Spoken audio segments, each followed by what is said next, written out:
Welcome back to the Brewing a Better You podcast. This is Reuel, and if you're new in this podcast, click the subscribe button, and if you're in YouTube, and click the Spotify button. Click the follow button if you're at Spotify. Ayan.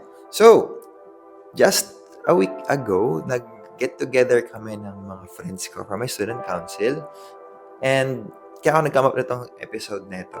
Kasi hirap na hirap kami mag-schedule, mag-finalize ng schedule kung kailan talaga kami magkikita-kita.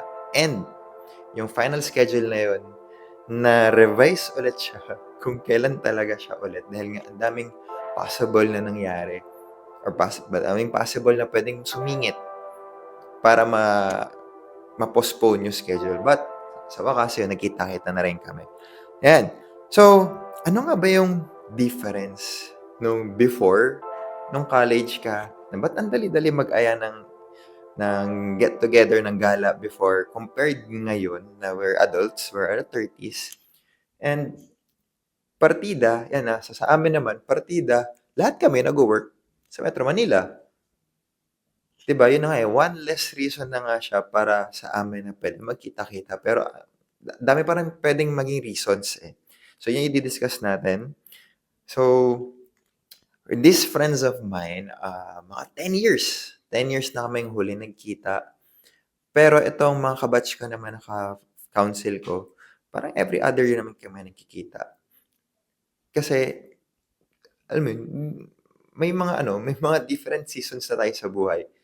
So, ano ba yung mga nung college kasi, alam mo na yung schedule ng katrabaho. Alam mo yung schedule ng klase mo, alam mo yung schedule ng mga ka-org mo, and alam mo rin, most likely, if you're really that close with your friend, kapag, kilala ka na rin, nagagamit ka na ng mga kaibigan mo para sa magulang nila, parang payagan gumala. Pero kasi iba na talagang situation ngayon, nasa 30s ka na. And there's this problem na feeling mo tuloy, parang nawawala na ba yung friendship and all? Na I think it will never really change yung closeness ninyo. So, there's this what we call, there's this what we call yung low maintenance friends. So, sino sa inyo merong ganun na madalang kayo magkita, siguro madalang nga rin kayo magka-chat, pero once na magkausap kayo, talaga, rat-rat dito, kwentuhan, ganyan-ganyan, naging bata ulit kayo. So, sino sa inyo may ganong low maintenance friends? So, sa tingin nyo kaya, diba? Ano yung possible reasons? Bakit nga ba hindi natutuloy or ang hirap-hirap mag-schedule? Sige, so number one, syempre dahil nasa 30s na tayo, possibly, iba-iba na tayo ng work schedules. And if you're in an industry na shifting pa siya, dagdag pa yon. Kasi if yung venue or yung time na pag-usapan ninyo is, well, most likely, gabi yan, after work or after shift. Kung graveyard shift ka or if swing shift ka, hindi ka, unless makapag-leave ka, willing ka ba mag-leave? Yun yun eh. So, dun pa lang medyo, maghanapan na kayo ng schedule na kailan pwede lahat. So, mag-move na yan ng weeks agad kasi usually shifting ng schedule, weekly, di ba? So, magkakagulo. So, maiba na ulit yan. Baka mamaya, umabot na lang tayo sa, messenger na lang or video call. Sige. So, that's the first priority is yung work schedule ninyo. Number two is, different na yung family priorities. So, lalo na if most gala naman is Friday nights to Saturday, I don't know if possible pa ba or Sundays, kasi usually Sundays are family day. Kaya reason number two is, if yung kasama mo yung inaaya mo is pamilyado na, most likely malabo na yun makasama ng linggo kasi Sunday is mostly sacred for family day. So medyo medyo malabo na yan. But if Saturdays naman and sumakto, may PTA meeting itong magulang na to sa anak nila, medyo malabo ulit yun kasi syempre priority pa rin dito is yung pamilya nila. Next possible reason is budget. So baka mamaya, ngayon, 'di ba, season ngayon, kakatapos na ng enrollment, medyo bumabawi pa lang, or baka mamaya yung magulang nito or one of your friends' parents need medicines, operations, kung ano man dahil nga sad thing about being 30s is that our parents are not getting any younger, 'di ba? So most likely as we age, as we grow in our career or as we take care of our new or our own family, yung parents naman natin are getting older din.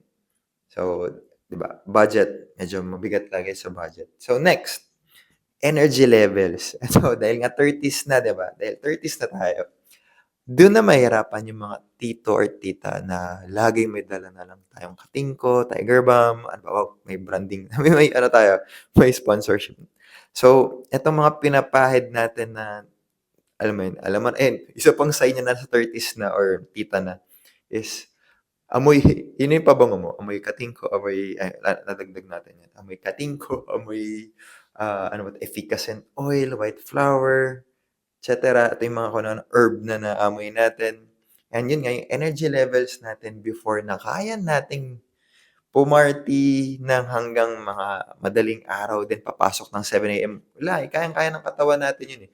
Pero ngayon parang 'pag may nag-aya na, "Oh, kita tayo ng mga 8 PM." 8 PM hangga't anong oras tayo? 10, 11, 'di ba parang ano na, ang dragging na minsan yung energy natin paubos na by that time. So 'di ba, medyo ano na, anong oras ba ang tulog ng mga tito at tita ngayon? Mga 10 dapat ano na, higa na yun, eh. Or ano na, naka-pajama na or nakahilamos at lahat, nag-skincare na yung mga nagse-self-care diyan.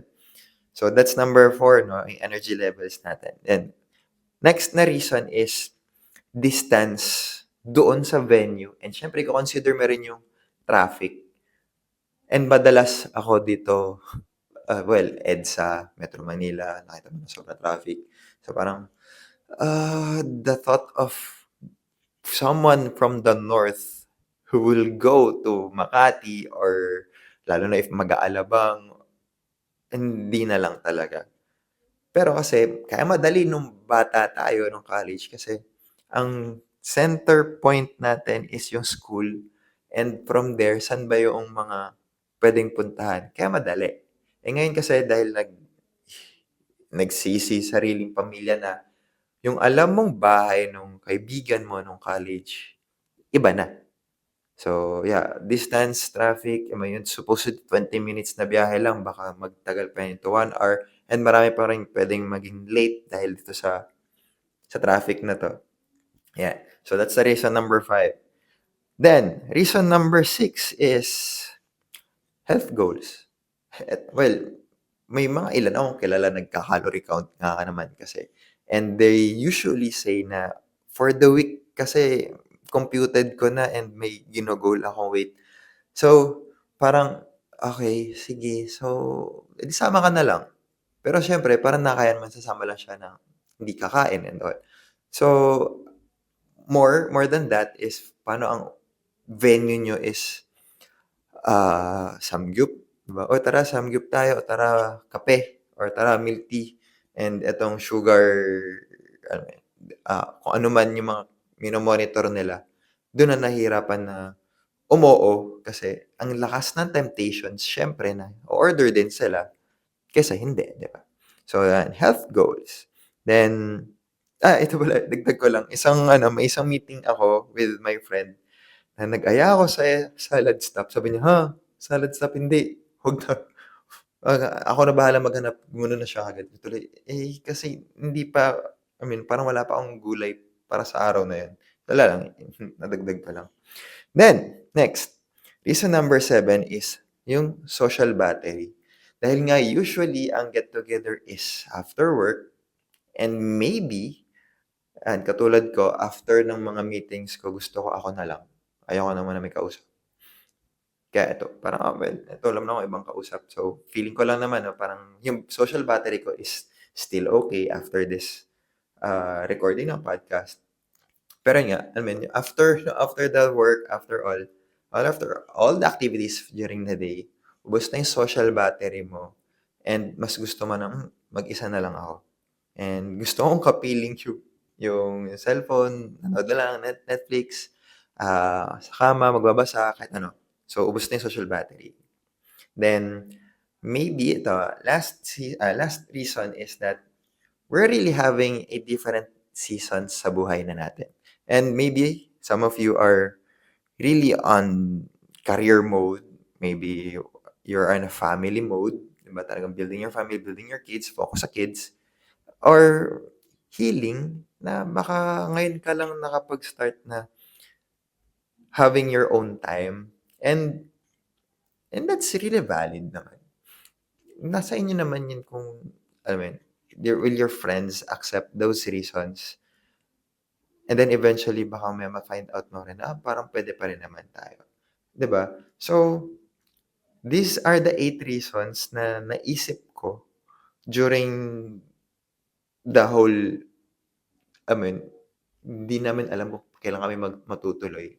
So, reason number 1 is yung work schedule nga namin. So, hindi kami pwede mag-get together ng weekdays kasi malabo talaga siya. Then next is family priorities. One of us already have a family. Number 3 is budget constraint. So ito, syempre hindi naman natin pinag-usapan.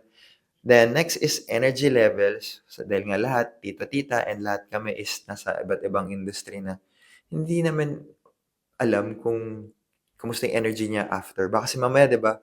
Ay pala, dagdag ko. Sa energy levels, baka mamaya kasi, okay, magkakasama nga kayo sa get together na yan. Pero drained siya, hindi siya makapag-ambag or parang nandiyan lang siya physically present pero yung utak niya lumilipad or I mean, gusto niya magpahinga na. So ayan, yung energy niya is bagsak na. Yan, that's reason number 4. Reason number 5, distance. Then, distance from the venue or yung traffic travel time. Then next is health goals. And reason number 7, yung social battery mo.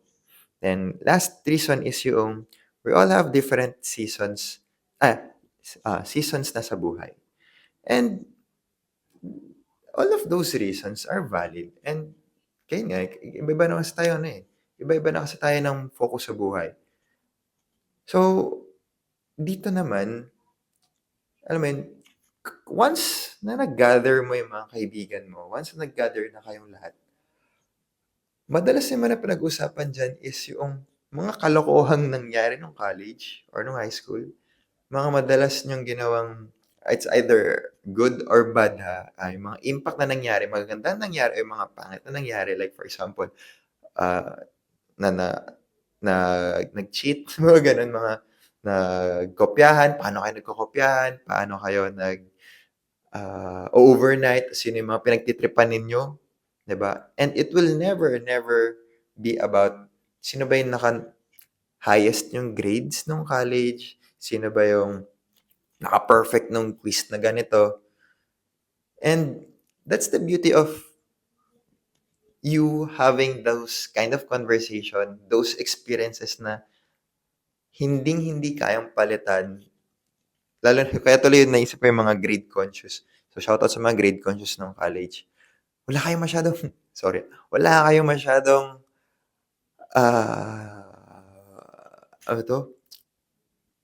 Wala kayong masyadong memories, yan. Wala kayong masyadong core memories with the people that you're with kasi you're so much focused on not everyone but because you're so much focused on you getting that very high grades and mga grade conscious. So, hindi ko naman sinila lahat ng mga matatalino ito. Kasi I know also some people that who knows how to balance their studies and also balance their friendship. Wala lang, yun lang yung mga madalas kasi na pag-usapan pag get together, di ba? Yung mga kalokohan. And kahit na tumanda na, feeling ko kahit na tumanda na, yun nga eh, napag-usapan na rin namin to nung bata-bata pa kami. Wow, bata-bata pa kami. Na kapag may anak na yung mga kasama, ganyan, o sama-sama pa rin kasi pag-uusapan pa rin yung mga kalokohan. And it will never really go old. Those core memories. 'Di ba? So, ayun.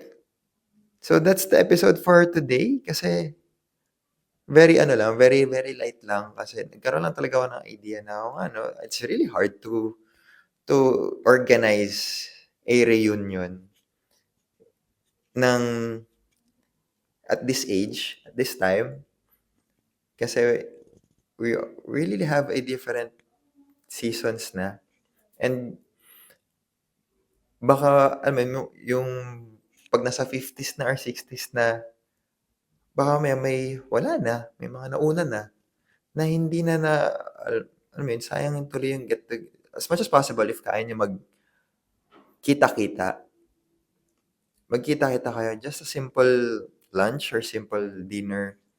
Kasi sayang yung memories, sayang na ano na baka mamaya 'wag naman sana 'no, nakunutan, na bigla na lang may mawala na dun sa barkada, alam mo yun, yung group picture niyo nung class picture niyo or group picture niyo nung college, butas na kapag nag-get together na ulit kasi wala na yung iba and that's sad. Ngayon ko lang naisip yun, yeah, that's really sad. That's really possible kasi we really don't know when our time is up. Akala ko ba light lang 'tong topic na 'to, bigla akong naisip lang ngayon na, oo nga 'no, possible nga palang alam mo yun, kakahintayin niyo, kaka-reschedule niyo, kaka-postpone niyo ng get together ninyo. Bigla na lang ang get together niyo na pala is that thing na alam mo yun, may nag-iiyakan na, may nag-aano. Pero meron naman rin get-togethers na masaya dahil may bininyagan na anak, may kinasal, may, kung ano mang mga different scenarios pa. But, yeah, I mean, life is enjoy that. Just enjoy life. Don't just focus on being too serious. And, ayun. Ayun lang. Kala ko light lang itong episode na to. Bigla ako napaisip lang. Ayan. So, if you like this episode, uh, if you want to talk more about this episode, DM niyo lang ako, tag me on your stories. Share this share this episode, share this story, share it into your stories, and then message me ano ba yung next episode na gusto niyo pag-usapan. And see you there. See you there. And see you in our next episode. Sorry na bigla akong bigla akong naisip yung, yeah, that one. Ayun lang.